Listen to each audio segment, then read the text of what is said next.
So my role is Apprentice Maintenance Engineer. My day normally starts with a handover, the previous shift, which is a little discussion just about what sort of problems and issues to expect. I then shadow, because I'm an engineer apprentice still. I'm unfortunately allowed to work on my own. So I have to shadow another member of the engineering team. That can involve tasks like planned preventive maintenance, breakdowns, refurbishment work, and just general observation of the line. And at the end of the day, we'll hand it back to the new shift coming in, and start again the next day.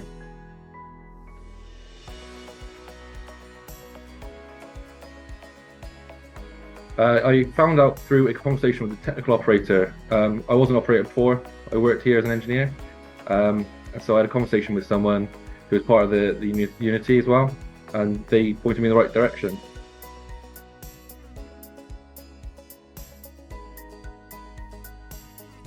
Yeah, so I had an interview. It started off with I sent my CV to my current boss, Nick. I sent my CV off and the cover letter. I then had a series of tests, so that's basic maths and English, and then I had an interview, and then I found out I was successful.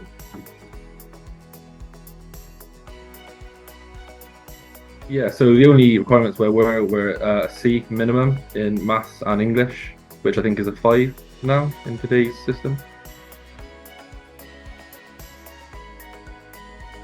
Yeah, so definitely communication. I think the amount of people that work in this factory, you need to communicate really well, just to kind of get the gist of what's going on, the issues and the problems you're having.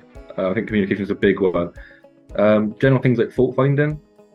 Obviously, fault finding is probably the most common thing we do here as engineers, and my fault finding has definitely improved since I've been here.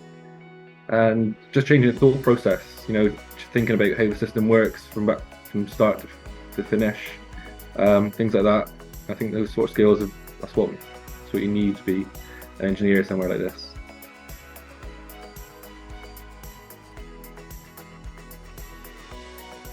Yeah, definitely just go for it. I think go for it. When I was an operator, I didn't expect to get this, but I just thought I got nothing to lose, so I applied.